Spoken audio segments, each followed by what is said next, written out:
Hai, welcome back my channel. Dan hari ini lagi-lagi aku mau share tentang pengalaman pribadi aku soal si kecil Ziana yang lagi sekarang dirawat di rumah sakit. Ini hari kedua, guys. Jadi keluhan Ziana itu di rumah itu waktu itu kan batuk setelah 2 hari itu kan gak ada demam. Batuknya itu udah aku kasih obat batuk tapi dia nggak mau dan dia menolak obat kan, disembur. Oke, nggak apa-apa, nggak masuk. Aku cuman ngasih vitamin, dia alhamdulillahnya mau kan, emang kita sudah terbiasa ngasih vitamin sih sebenarnya. Ya, waktu itu vitaminnya Apialis sirup ya. Nah setelah itu, setelah batuknya itu 2 hari, ternyata kok berasa makin parah. Terus hari kedua batuk itu malamnya ada demam.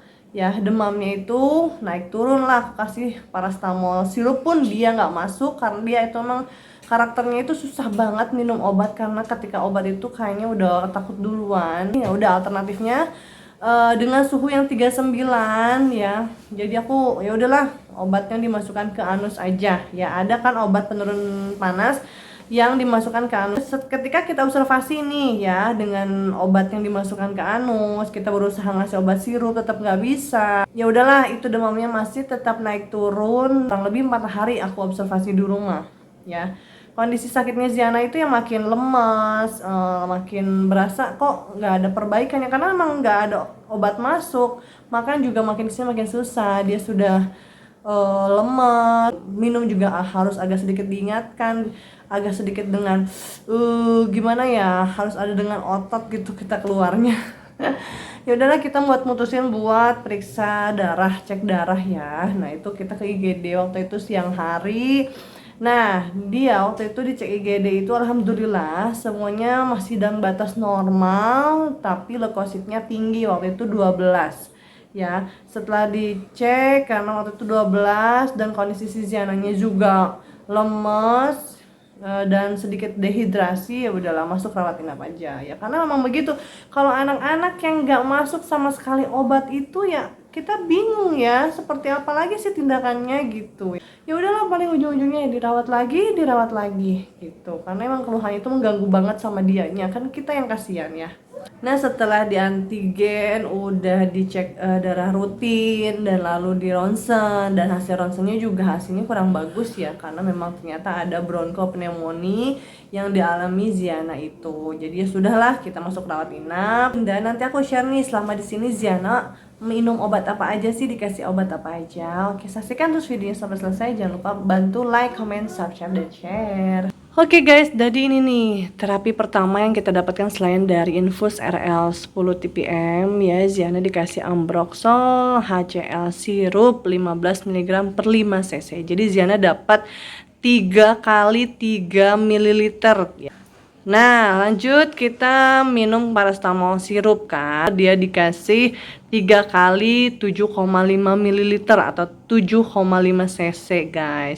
Jadi di hari kedua itu demamnya Ziana Anum itu menjadi-jadi ya, aku putusin minta dok tolong kasih paracetamol IV aja yang dimasukkan ke infus, tolong ya dok ya, soalnya kita benar-benar udah menyerah karena dia itu benar-benar disembur obatnya.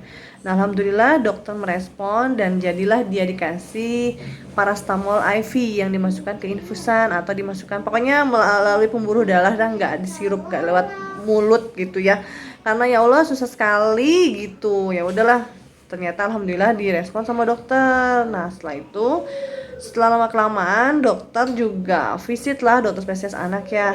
Nah lanjut setelah visit ternyata emang obat Ambroxolnya pun gak diminum sama sekali kan.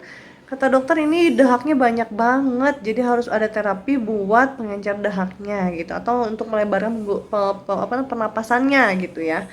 Ya udahlah, nah dokter tuh ngasih ini nih guys. Jadi dokter ini ngasih Astarol isinya salbutamol sulfat sirup, yaitu dikasih 3 kali 2 cc aja, nggak banyak-banyak. Dan lanjut setelah dikasih obat itu, Ziana juga dijadwalkan nebulizernya itu 6 jam sekali guys. Ini adalah obat inhalasi Ziana ketika Ziana lagi parah-parahnya dahaknya banyak ya.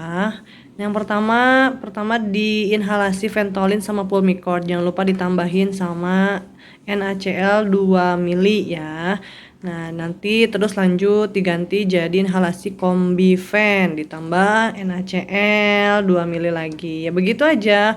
Ya, jadi sesuai dengan keluhannya seperti apa dokter mungkin lebih tahu ya. Nah, sekarang aku mau nunjukin nih. Ini obat-obatannya yang Combifen tuh yang mana sih? Oke guys, jadi ini nih yang namanya Combifen tuh yang ini, Respifen ya. Respifen itu kandungannya ipratropium bromid 0,5 mg dan salbutamol sulfat 2, mg ya. Budesma 0,25 budesonide ya, ini tuh Pulmicort. Pulmicort itu juga isinya ya kurang lebih sama sih sebenarnya ya. Berarti Ventolin itu kan obatnya inhalasinya itu bentuknya ampul ya guys. Jadi bukan obat yang ini, bukan. Ventolin beda lagi. Nanti aku kasih tahu gambarnya Ventolin seperti apa. Dokter itu ngeresepin inhalasi Ventolin ditambah Pulmicort. Misalnya inhalasi Ventolinnya dimasukin ke sini nih bareng sama NS-nya. Ventolinnya udah dimasukin, berarti tinggal Pulmicortnya. Misalnya ini nih Pulmicort gitu ya. Terus kalau misalnya ini Combifen aja, berarti yang ini aja ditambah NaCl 2 cc gitu. Jadi ya itulah, kalau misalnya obat Nebo itu nggak jauh-jauh, kalau nggak dari Combifen, terus ini apa namanya Pulmicort, terus ada Ventolin juga guys. Yang pasti dosisnya itu harus tepat sesuai dengan berat badan anak ya.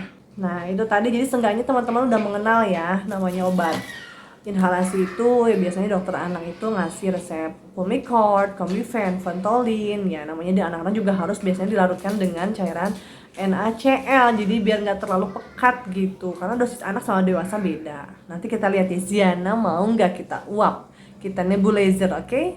Jangan skip, nonton terus videonya sampai selesai. Jangan lupa bantu like, comment, subscribe, dan share. Nah guys, jadi aku bawa sendiri alat nebunya dari rumah ya, jadi biar leluasa dan enak aja gitu kalau bawa sendiri.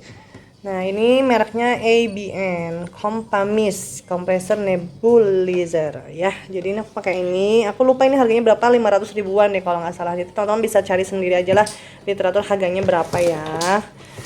Jadi yang pasti ini tuh enak deh ya.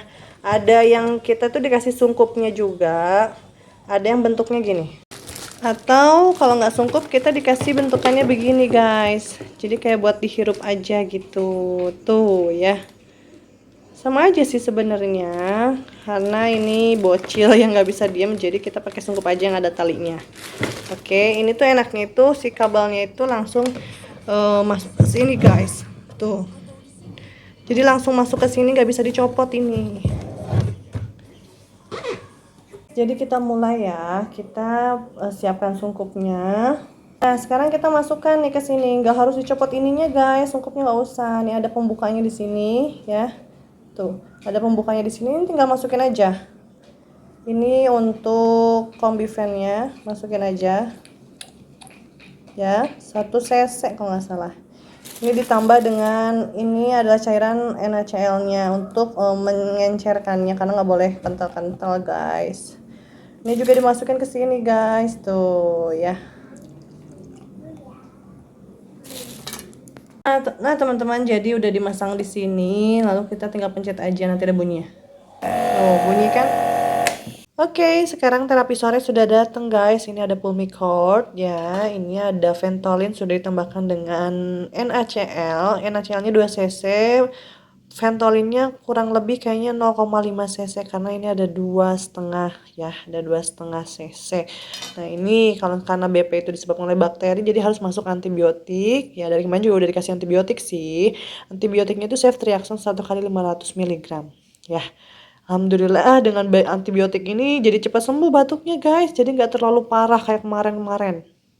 Jana udah siap diuapnya? Siap, udah pinter nih guys. Kita pencet tuh ya, tuh asapnya kelihatan kan guys, tuh udah pinter. Ini nunggu ya sampai isi ininya habis ya.